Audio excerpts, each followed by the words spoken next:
de vida. Gracias, Señor, por habernos rescatado del mundo de perdición. Gracias, Señor, por cada uno de mis hermanos presentes. Muchas gracias, Señor. Gracias por el esfuerzo que mis hermanas y los caballeros, Señor, han hecho todo este tiempo para poder levantar ese fondo, Señor. También y las donaciones. Gracias, Dios. Bendiga las familias, Padre Santo. Y quiero pedirle por los enfermos, Señor, por nuestra hermana, Señor, que la mamá de nuestra hermana Sandra, Señor, por favor, ayúdele con su cuerpo, Señor, fortalézcale sus músculos. Igualmente, hermana Galván, su esposo, Señor, que en estos tratamientos que va a tener, estos estudios, Señor, usted se manifieste, que todo esté en control, Señor. Por el hermano José Luis Franco, que pueda regresar pronto igualmente, hermano Fausto. Nuestros enfermos, Señor, todos, se me escapan algunos, la familia Ochoa, hermano Lorenzo y su esposa, también, Señor, nuestra hermana Margarita Solorio, a nuestra hermana Marenco, Señor, que también está afectada, los Gómez, mi Dios, nuestros hermanos Gómez, que no vinieron igualmente por enfermedad, mi Señor, esta gripe que está, pues, atacando en estos tiempos, Señor. Pero gracias porque nosotros estamos acá. Yo solamente le pido por los enfermos, que usted sane, que usted restaure, que usted fortalezca, Señor, y que los que estamos aquí, Señor, nos concentremos. Que los que estamos aquí, Señor, simplemente seamos edificados todos, mi Dios, porque yo necesito y mis hermanos también, y por eso estamos acá, para que usted nos edifique, Señor. Y Padre del cielo, que la gloria y la honra sean para ustedes de ahora y para siempre, Señor, en Cristo Jesús. Amén. Pueden sentarse, hermanos. ¿Sabe qué? Mire, no sé cuál es su pensamiento con respecto a todo lo que se mira en el mundo hoy en día, con todo lo que estamos viviendo en estos tiempos, pero yo personalmente, y por los acontecimientos como puede observarse alrededor del mundo, yo creo que la iglesia está ubicada en un tiempo en el cual se acerca al final. Yo así siento, hermano, yo así lo veo. No sé, me parece que ya la iglesia está ubicada exactamente en ese tiempo cuando ya estamos llegando al final de todo. Lo que significa para mí que pues, el rapto de la iglesia puede ocurrir en cualquier momento, igualmente, no sé usted, pero para mí el rapto de la iglesia podría ocurrir en cualquier momento por todo lo que se está mirando alrededor del mundo y que nuestro compromiso con Dios debe ser el de discípulos que viven estos últimos tiempos de manera adecuada, como buenos discípulos, a eso me refiero.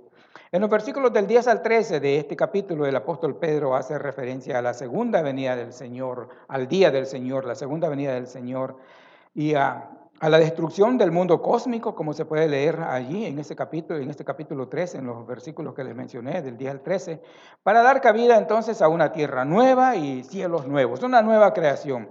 Pero luego pasa a instruirnos sobre cómo vivir en este mundo y en esta sociedad mientras aguardamos el final, porque el final se aproxima. Eso es lo que yo puedo ver, no sé, pero es mi sentir, ¿verdad? De que el final se aproxima, y este es el tema de esta tarde.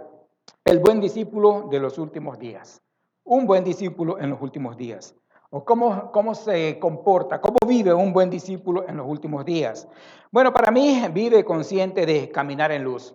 Un buen discípulo en estos últimos tiempos, en realidad, para mí debe caminar en luz. Eso lo hace un buen discípulo. Eso da evidencia de que es un buen discípulo, de que vive consciente de caminar en luz y por lo tanto valora adecuadamente la paciencia de Dios. Porque Dios es paciente, es una de sus características, es uno de sus atributos prácticamente. Dios es paciente. Es paciente con nosotros, es paciente con toda la gente. Mire cuántos años Noé trabajó y Dios fue paciente esperando que la gente se arrepintiera y que la gente comprendiera, que la gente fuera, ¿cómo le dijera yo?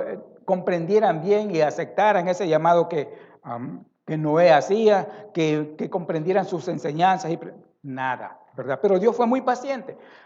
Se dice que aproximadamente fueron 120 años que Noé trabajó en esa arca y hablando y diciendo cosas, y todavía Dios sigue siendo paciente con nosotros. Dios ha sido paciente con el pueblo de Israel, Dios ha sido paciente con nuestra familia, Dios ha sido paciente con todos nosotros y sigue siéndolo. Entonces, eso, un discípulo que camina a la luz del Señor, a la luz de su voluntad, valora adecuadamente la paciencia de Dios. Yo no sé usted, pero deberíamos de verdad decir, gracias a Dios que ha sido paciente conmigo. Me has aguantado, me has soportado, fuiste paciente cuando me buscabas, porque muchos de nosotros le huíamos al Señor, en realidad, algunos de nosotros, sino la mayoría, le huíamos al Señor y Él era paciente, siguiéndonos, hablándonos, buscándonos, y así sucesivamente. Pero uno como buen discípulo que camina a la luz del Señor, entonces valora de manera adecuada esa paciencia de Dios, y es lo que se recomienda. Mire los versículos 15 y 16, por favor, de este pasaje que leímos. Dice el 15 así: y tened entendido que la paciencia de nuestro Señor es ¿para qué, hermanos? Para salvación. Por eso es que Dios es paciente. Por eso es que no viene. Porque si Él viene y se lleva a su iglesia, ya el Espíritu Santo se va y empieza la tribulación y la gran tribulación. Y todo se acaba en 7 años en realidad. Pero Dios sabe que hay muchos todavía que necesitan escuchar. Alrededor del mundo muchos necesitan escuchar, muchos necesitan comprender como yo, porque yo escuché varias veces, pero no comprendía hasta que Él me abrió mi entendimiento y comprendí que necesitaba un Salvador en realidad. Todavía faltan muchos, yo no sé cuántos, pero que nosotros entendamos que la paciencia de nuestro Señor es para eso precisamente, para salvación. Y dice después, como también nuestro amado hermano Pablo, según la sabiduría que le ha sido dada, os ha escrito. En sus escritos, por ejemplo, el apóstol Pablo habla de esto. Habla en primera Timoteo capítulo 2. Habla y dice que él recomienda que los hombres oren en todo lugar, que levanten sus manos al cielo con manos santas, que oren por los reyes, por los gobernadores, por los que están en eminencia, por los ricos, por todos, para que vivamos en este mundo quieta y reposadamente. Esa es la recomendación que él hace, y también para que muchos sean salvados. Por la salvación de los hombres debemos orar, recomienda él, porque este es el deseo de Dios, dice ahí, que los hombres conozcan al Señor y vengan al conocimiento de la verdad y sean salvos. Eso es el deseo de Dios. Y por eso es que no ha pasado lo del rapto en realidad. Por eso es que Dios está deteniendo ese tiempo. Muchos en realidad que quieren y que han escogido vivir en la incredulidad y que quieren ser incrédulos, ese es el modo de vida que ellos escogieron. Dicen, ¿desde cuándo que están diciendo lo mismo? ¿No es cierto? ¿He escuchado eso, hermano? ¿Desde cuándo que he escuchado eso? Pero no, hermano, es que Dios tiene un propósito. Y la paciencia de Dios es con un propósito, es para que los hombres tengan su oportunidad. Muy bien, mire por favor el capítulo 3 y los versículos 8 y 9. De allí mismo, o sea, los versículos 8 y 9 de ese capítulo. Mire lo que dice, y comprendamos bien que ni nuestros pensamientos ni nuestro tiempo son los de Dios. Dios tiene otros pensamientos, Dios tiene otros tiempos y otros caminos igualmente. Dice así el versículo 8, mas, oh amados, no ignoréis esto, que para el Señor un día es como 1000 años, y 1000 años como porque Dios no está sujeto al tiempo, porque Él es el dueño del tiempo, porque Él es el dueño de la eternidad. Él creó el tiempo. Y el tiempo se sujeta a Dios, no Dios al tiempo. Nosotros estamos sujetos al tiempo. A usted le dicen que tiene que estar en corte a las 6 de la mañana y usted está ahí ¿a qué hora? A las 6 de la mañana. A usted le dicen que necesita la entrevista para ese trabajo, a estar en la compañía, en la oficina de personal a las 10 de la mañana, y usted tiene que estar a las 10 de la mañana porque usted está sujeto al tiempo como estoy yo. Pero Dios no, para Dios el tiempo es diferente. Todo es diferente para Dios. Mire, mas, oh amados, no ignoréis esto, que para el Señor un día es como 1000 años y 1000 años como un día.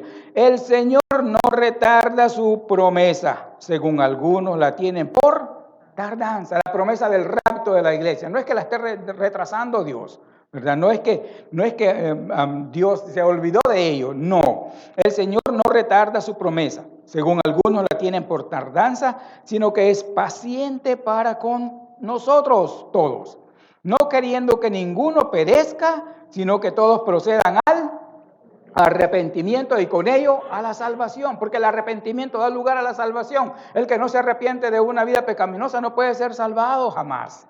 Pero las personas se tienen que arrepentir, y este es el propósito de Dios, por cual el rapto no ha pasado todavía, no ha sucedido todavía, pero de que sucederá, sucederá. Y nadie lo detiene, porque Dios así lo tiene en su plan. De modo que un buen discípulo en estos últimos tiempos vive consciente de caminar en luz, valora adecuadamente la paciencia de Dios y también procura adquirir un carácter justo y piadoso.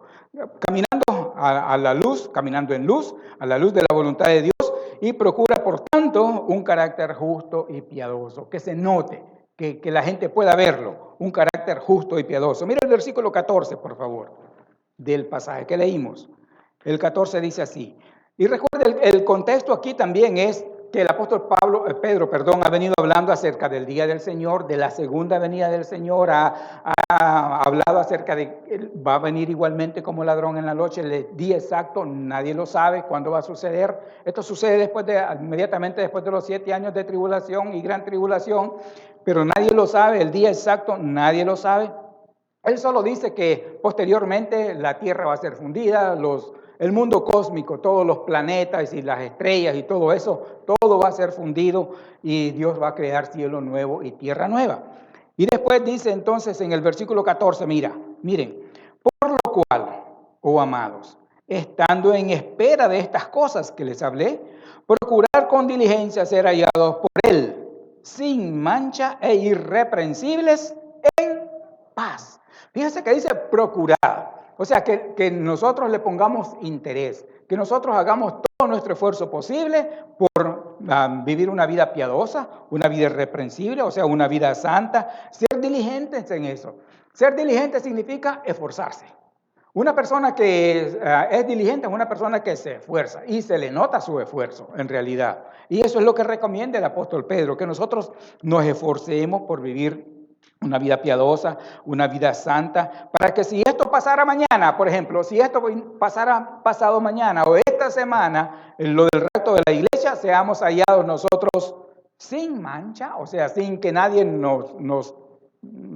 ¿cómo le dijera yo? Nos juzgue con razón, mal, irreprensibles, o sea, que sin que la gente se alarme de nuestro carácter y pueda tacharnos por nuestro carácter, que nos puedan señalar por nuestro carácter, que nos puedan señalar por nuestras actitudes, que nos puedan señalar por nuestro vocabulario, que nos puedan señalar por la manera como vivimos diciendo que somos hijos de Dios. Ese es el punto, ¿ok?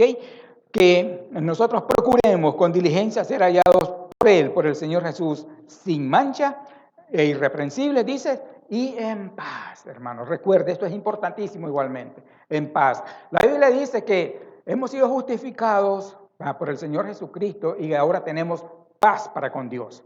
Tenemos paz para con Dios. Y como tenemos paz con Dios, debemos tener también paz con todos los demás. ¿Sí o no, hermanos? Con todas las personas, con todos. No debería de existir esto. Que una persona que se dice hijo de Dios está peleado con alguien en el trabajo.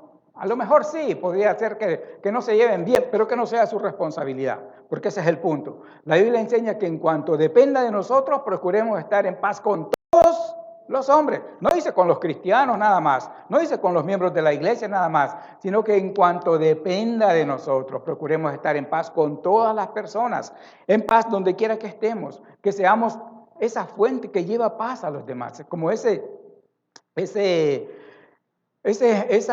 fuente que lleva paz a las demás personas que tienen un carácter violento prácticamente, pero que nosotros estemos en paz. Que si la paz se quiebra entre usted y alguien más, no sea su responsabilidad, eso es todo. Es lo que Dios desea de nosotros.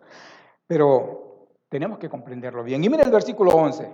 No solo comprenderlo, sino pues procurar vivir así como Dios dice. Ahora bien, les dije que el contexto acá es de que pues la venida del Señor, ya su segunda venida, y también lo que va a ser fundido, los planetas, las estrellas, la misma tierra. Y el 11 dice por eso así, puesto que todas estas cosas han de ser deshechas, ¿cómo no debéis vosotros andar en santa y piadosa manera de vivir, esperando y apresurándoos para la venida del día de Dios? Apresurándonos, o sea, teniendo esmero en comportarnos de manera adecuada, con un estilo de vida que diga lo que en realidad somos. Dios espera de nosotros, no perfección. Dios no espera de usted perfección jamás, nunca. Él sabe que nunca lo va a lograr. Él sabe que yo nunca voy a ser perfecto. Él solo espera de mí y espera de usted que nos comportemos a la altura porque pertenecemos al reino de los cielos, pertenecemos a la familia de Dios y eso es grande, es una gran responsabilidad. Si escucha muy bonito, sí o no, hermanos, pertenezco a la familia de Dios, ¿verdad que se siente una bendición grande? Soy de la familia de Dios. Soy hijo de Dios. Usted es hija de Dios. Somos sus hijos. Somos su pueblo. Con quien Dios tiene una relación personal con su pueblo e individualmente también. Pero eso es una gran responsabilidad igualmente. Necesitamos un comportamiento que diga en realidad lo que somos. No aquí en el templo. Aquí es fácil, es facilísimo. Es allá afuera, es en nuestra familia, es en nuestro hogar, es con nuestros hermanos y hermanas biológicos, con toda nuestra familia biológica, y es allá afuera con los vecinos, es allá afuera con nuestros compañeros de trabajo, es allá afuera donde usted tiene que evidenciar que es luz de Dios. Amén, hermanos. No nos ocurra como lo que le sucedió a cierto tiempo. Yo creo, a cierto tipo, hace mucho tiempo, yo creo que esta es una historia bastante ficticia. Yo solamente la leí así como una ilustración que alguien contaba. Pero se dice de dos hermanos, eran dos hermanos, ¿verdad? En una aldea, no sé dónde, una aldea bastante lejana de la civilización, pero era una aldea y habían dos hermanos y a esa aldea llegó un pastor misionero y pues se formó una iglesia y pues supongo que así como nosotros, no eran muchos, pero había ahí esa iglesia y el pastor luchaba y evangelizaba y trataban los hermanos de ayudar y todo lo demás, lo que las iglesias hacen, lo que la iglesia cristiana hace. Y habían ahí estos dos hermanos que el pastor les había hablado, los había invitado y les había hablado y les había invitado y los había evangelizado. Cero. Ellos preferían su vida, ellos preferían el alcohol, la fiesta, lo que el mundo hace. Usted sabe, lo que el mundo hace. Pero casualmente, no se sabe por qué, pero uno de ellos amaneció muerto un día, el hermano menor. Y entonces el hermano mayor ahora sí acudió al pastor a que le hiciera un favor. Y le dice, que le hiciera un favor, que asistieran, que asistieran al sepelio de su hermano. Y ya sabe que en los pueblos y en las aldeas, cuando se entierra a alguien se para y dice muchas cosas acerca, generalmente nomás lo bueno, ¿no? De la persona que falleció y dice cosas acerca de él. Entonces, eso es lo que este hombre quería que el pastor hiciera, que hablara bien de su hermano en el sepelio a la hora del entierro, que él iba a pagar bien, lógicamente. ¿Cuánto le vas a pagar? Le dijo el pastor. Te voy a pagar $300, por decir así. Ok, pero quiero que digas que mi hermano era un santo. Eso es lo que este hombre quería. Quiero que en el entierro de mi hermano digas que mi hermano era un santo. Y el pastor se quedó, pues ¿cómo voy a decir que era un santo? Si los conocí bien, ¿verdad? Si eran terribles, era terrible. Pero aceptó, ok, $300, bien. 2 días después, a la hora del entierro, el pastor llegó, se paró delante de toda la gente y dijo estas palabras. Yo conocí a este hombre muy bien, sé quién era, sé quién es, sé muy bien cómo se comportaba. Este hombre era rebelde, era malcriado, era mal hablado, era degenerado. Y el hermano se quedó, eso no fue lo que quedamos. Y dijo, todo esto era malcriado, degenerado, vulgar, vulgarazo, pero comparado con su hermano, este hombre era un santo. Y a veces así nos sucede, hermanos. Queremos que la gente hable bien de nosotros y nuestro carácter y nuestro comportamiento está terrible. No tenemos que tener esa doble cara, ¿ok? Un buen discípulo del Señor Jesús que está consciente que estamos viviendo en los últimos tiempos. Yo espero que usted esté consciente de eso. El final se acerca, hermano, y se acerca a pasos agigantados. Pero un hombre que vive a la luz de Dios procura con diligencia, sobre todas las cosas, caminar a la luz, en luz en este mundo y vivir como luz en densas tinieblas, porque este mundo está en tinieblas. Igualmente, un buen discípulo del Señor que vive en estos últimos tiempos procura fortalecerse espiritualmente. Y espero que ese sea su caso igualmente. Que usted esté procurando fortalecerse espiritualmente. Recuerde, nuestra naturaleza espiritual necesita ser fortalecida más que la natural para que podamos estar bien. O por lo menos que haya un balance. Pero un hombre, una mujer que está consciente que vive en los últimos tiempos, procura estar fortalecido espiritualmente. Porque recuerde lo que la Biblia enseña, que el enemigo anda como león rugiente buscando a quién. Y él busca busca a los cristianos, Él busca a los hijos de Dios, no busca a la gente del mundo, esos están a su antojo, los maneja a su antojo, pero a nosotros es que nos busca. Pero uno debe procurar entonces estar fortalecido espiritualmente, lo que significa que hay que conservar firmemente la fe y la doctrina, hermanos. Es esencial. Su fe tiene que ser su fe, que no lo muevan de ahí, que no la muevan de ahí. Usted sabe, usted tiene que manejar el hecho de que salvación solamente en Cristo. Amén, hermanos. No hay otra manera, no la hay. Así lo enseña la Biblia, Hechos 4:12. No hay otro nombre bajo el cielo dado a los hombres en el cual podamos ser salvos, no lo hay.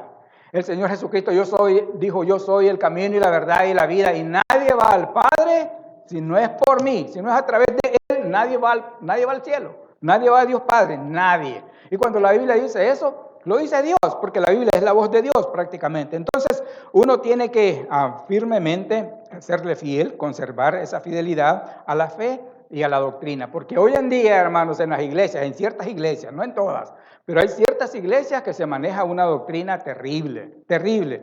Ya, hoy en día es una locura en realidad lo que podemos ver en ciertas ocasiones. Pero mire el versículo 17, por favor.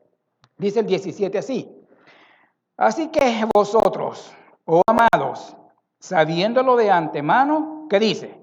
Guardaos, o sea, consérvate, guarda esto. No sea que arrastrados por el error de los inicuos, caigáis de vuestra firmeza. Y si usted si usted lee un poquito atrás, se va a dar cuenta cuán drástico es el apóstol Pedro con aquellas personas que dijeron un día ser cristianos y se fueron de la iglesia, y él los compara bueno, da una ilustración muy, muy fuerte acerca de esas personas. Pero para no ser movidos, para que nosotros estemos firmes, es necesario estar fortalecidos espiritualmente. ¿Y cómo nos fortalecemos espiritualmente? Bueno, hay que asistir a los eventos de la iglesia, hay que asistir a los cultos de la iglesia, hay que asistir a los servicios de la iglesia, hay que estar presente, hay que leer la Biblia, hay que orar, hay que hacer preguntas cuando tenemos preguntas, y de esa manera nosotros reafirmamos nuestro corazón y nuestra fe en el Señor Jesucristo. Amén, hermanos, porque muchos andan por ahí predicando otra cosa que no conviene a nadie. Desde los tiempos del apóstol Pablo, esto se dio en realidad. Desde esos tiempos se levantaron falsos maestros que querían en realidad desviar a las personas. Y el mismo Pablo tuvo una confrontación con el apóstol Pedro acerca de eso, porque se estaba comportando él un poquito mal. Pero dice aquí, así que vosotros, o sea, ustedes y yo, oh amados, sabiéndolo de antemano, guardaos. No sea que arrastrados por el error de los inicuos, caigáis de vuestra firmeza. Dice arrastrados, es un poquito drástico, probablemente podría decir guiados, seducidos, porque nadie lo lleva a uno de arrastrado a otra iglesia, arrastrándolo. Pero guiados sí, seducidos sí. Mira, allá en la iglesia donde ustedes están, aburren con esos cantos, aburren. Te voy a llevar a otro lugar, allá se baila, allá se alaba a Dios. Ahí sí vas a darte gusto, ahí se danza, ahí se baila, ahí se expresa, ahí puedes, bueno, cuánta cosa. Y hoy en día hemos visto hombres y mujeres que empezaron bien su carrera cristiana y servían a Dios con cantos, tienen todavía una voz hermosa, le cantan a Dios. En principio eran de bendición a las iglesias, pero ahora son salmista él, salmista ella, profeta uno, profeta el otro, apóstol uno, apóstol el otro, yo no sé de dónde sacan tantas cosas. Y es fácil caer en ese tipo de error. Por eso es que tenemos que tener cuidado igualmente con las predicaciones que escuchamos, de dónde viene, si se usa la Biblia, si se interpreta adecuadamente igualmente. Pero mire el capítulo 2, por favor, 18 y 19 del capítulo 2 de Pedro, ahí segunda de Pedro. 18 y 19. Dice así, pues avalando palabras infladas y vanas, seducen con concupiscencia de la carne y disilusiones a los que verdaderamente habían huido de los que viven en error. Es decir, que se habían infiltrado a las iglesias en aquellos tiempos ya, en los tiempos del apóstol Pedro, falsos maestros que trataban de desviar a los cristianos, que decían, por ejemplo, los saduceos eran uno de ellos, decían, por ejemplo, no te preocupes, el alma es lo que es salvada, eso es todo. El cuerpo va a la tierra y ahí se va a desintegrar. Por lo tanto, puedes hacer lo que te dé la gana.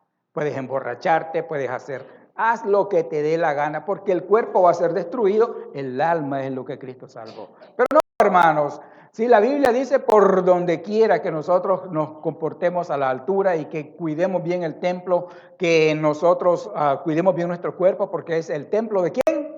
De Dios, del Espíritu Santo, que lo cuidemos, que no nos pertenecemos a nosotros mismos, que fuimos comprados con sangre. Todo eso nos lo hace saber la Escritura, ¿sí o no, hermano? Pero entonces no vale la pena escuchar otro tipo de doctrina. Tenemos que tener mucho cuidado, hermanos. Mucho cuidado. Los que enseñamos, vamos a dar cuenta a Dios de lo que enseñamos. Todos nosotros, todos, sea hombre o mujer que enseña, sea niños, a jóvenes o adultos, todos nosotros le vamos a dar cuenta a Dios de lo que en realidad enseñamos. Tenemos que tener cuidado. Así es que hay que procurar estar fortalecido espiritualmente, hay que conservar nuestra fe. Esa fe de salvación es vital, esa fe del arrebatamiento es vital, esa doctrina del arrebatamiento es vital. Nuestra doctrina tiene que ser saludable, hermano, sana. ¿Por qué? Porque estamos predicando y enseñando y estamos siendo miembros de un pueblo que le pertenece a un Dios santo. Y además, para terminar, una persona, un hombre que se conduce bien en estos últimos tiempos, que procura fortalecerse espiritualmente, adecuadamente, se esfuerza por crecer en gracia y en conocimiento. Es decir, que quiere conocer más. Y entre más conoce usted, mejor es para usted. Entre más conozco yo, mejor es para mí. Porque entonces nuestra fe va a estar bien fortalecida. Para terminar, el versículo 18, por favor, de 2 de Pedro 3. Dice ahí, antes bien, creced en la gracia y el conocimiento de nuestro Señor y Salvador, Jesucristo. A Él sea la gloria ahora y hasta el día de la eternidad. Amén. ¿Ok? Dice, antes bien, antes de dejarte seducir por los que enseñan cosas como locura, creced en la gracia, o sea, conocer más acerca de la gracia de Dios, que es grande. Dios usa su gracia para con nosotros todos los días. Dios nos da gracia para comportarnos adecuadamente. Dios nos ha dado gracia para comprender bien que necesitamos un Salvador. Dios nos da gracia para que podamos vivir la vida adecuadamente como lo que somos como cristianos y comprenderla mejor y crecer en el conocimiento de Jesucristo, hermanos. Yo no sé usted si usted maneja bien la historia de Jesucristo. Por ejemplo, dónde nació, quiénes fueron sus padres, cuál fue su primera cuna. ¿Qué pasó con él a los 12 años? ¿Qué pasó con él cuando inició su ministerio terrenal? ¿Cuántos milagros hizo? ¿O qué tipo de milagros hizo? ¿Cuál fue su sufrimiento en la cruz del Calvario? ¿Cuál fue su sufrimiento al coronarlo con una cruz de espinas? ¿Cuál fue su sufrimiento al ser abofeteado, escupido y todo, desnudado públicamente? Conocer todo eso nos conviene, hermanos. Nos conviene. ¿Sabe por qué? Porque de esa manera vamos a apreciar más el gran sacrificio que Cristo hizo por nosotros. Vamos a comprenderlo bien y vamos a estar agradecidos por eso, por lo que Cristo hizo con nosotros. Y es la recomendación que el apóstol Pedro da, que crezcamos en la gracia y el conocimiento de nuestro Señor Jesucristo, que crezcamos, que no nos quedemos estancados. Todo lo que se estanca no está bien, hermano. Lo que Dios hizo para que se mueva, tiene que moverse. Dios lo hizo para que avance en este asunto de la vida cristiana, no para que se estanque. El propósito de Dios es que usted avance en conocimiento, que esté fortalecido más y más. Es como el agua, por ejemplo. El agua cuando se estanca, ¿qué produce el agua? ¿Qué se produce en el agua cuando se estanca? Huele feo. ¿Sabe por qué? Porque el agua tiene que estar en movimiento para que esté oxigenada. Y cuando se estanca, entonces el oxígeno se va terminando y es cuando empieza a oler mal, porque ya no hay oxígeno. Entre más, yo no sé si ha visto usted esos riachuelos que clarita el agua, pero cómo se mueve y cómo es de agradable esa agua, fresca, dulce, tremenda. ¿Por qué? Porque está en movimiento. Así es, nosotros también tenemos que movernos en nuestro conocimiento de nuestro Señor y Salvador Jesucristo. ¿No es fácil? No, no es fácil. Tenemos que sacrificar tiempo, tenemos que sacrificar esfuerzo igualmente. Pero mire, conozco yo un joven,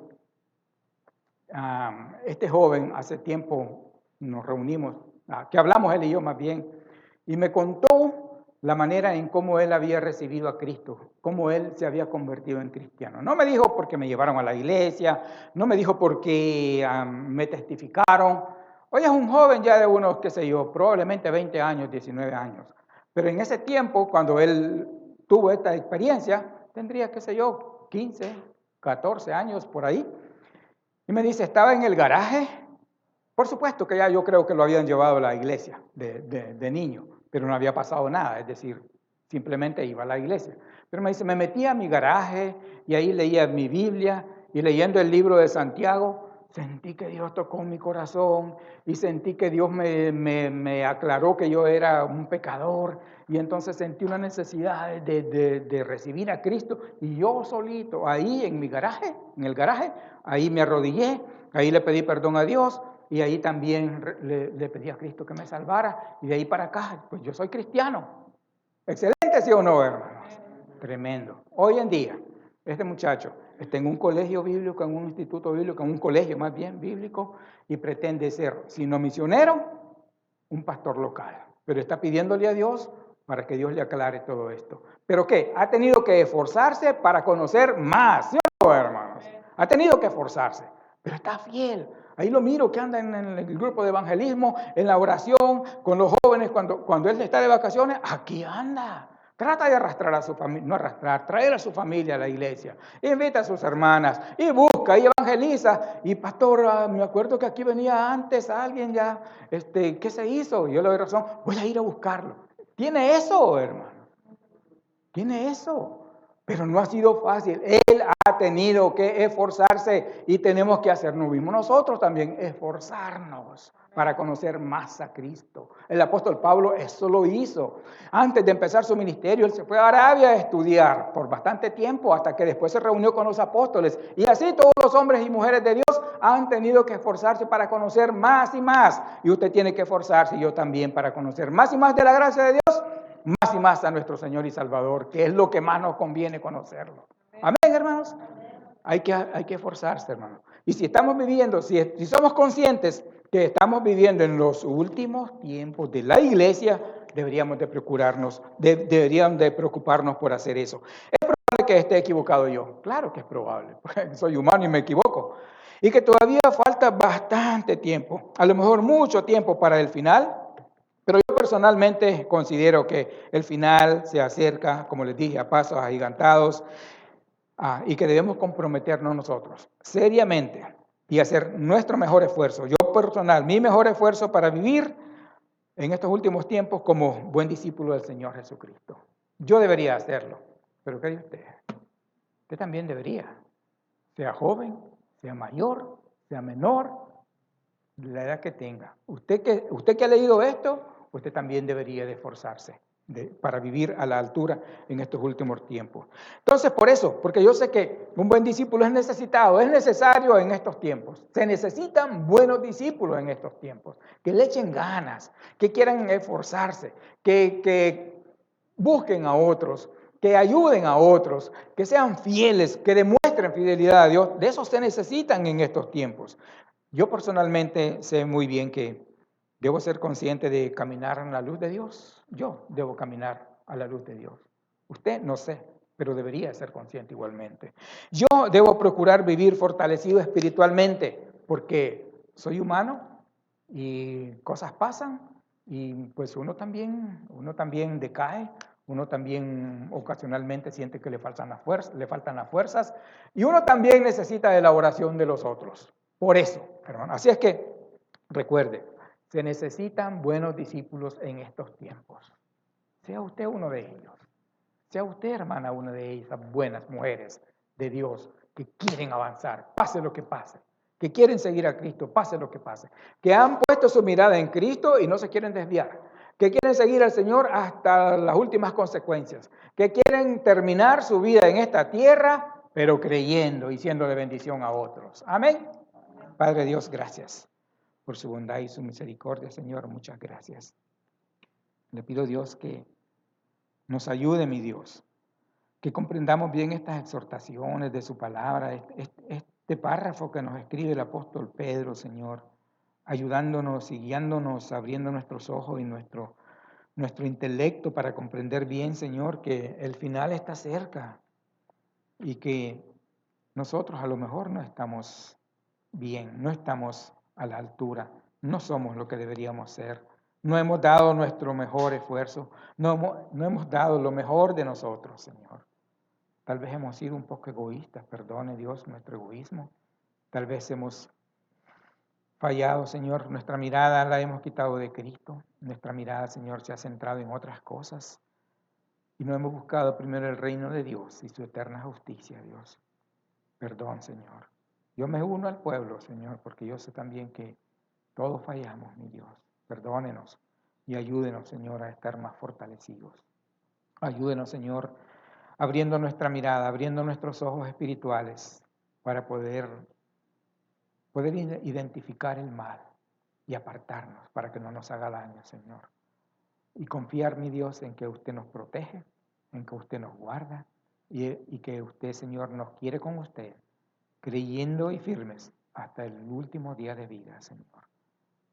Usted solamente sabe el día que tenemos que partir con usted, pero mientras tanto, Señor, yo le pido por mis hermanos y por mí, que nos guarde y que nos ayude, que por favor estemos todos fortalecidos, Señor, y que no actuemos, Señor, como esos fluctuantes que andan de lugar en lugar, que andan de doctrina en doctrina, que nomás, Señor, quieren la diversión.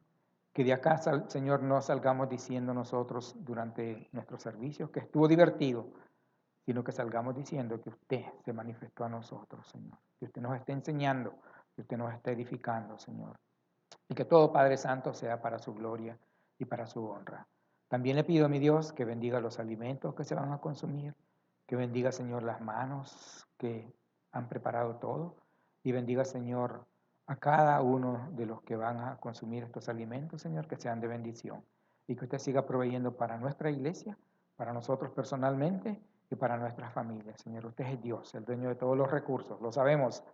Y le pedimos, Señor, que se manifieste de esa manera, que podamos ver, Señor, su providencia día con día. Para su gloria y honra en Cristo Jesús le doy gracias y le pido todo. Amén. Pueden ponerse de pie.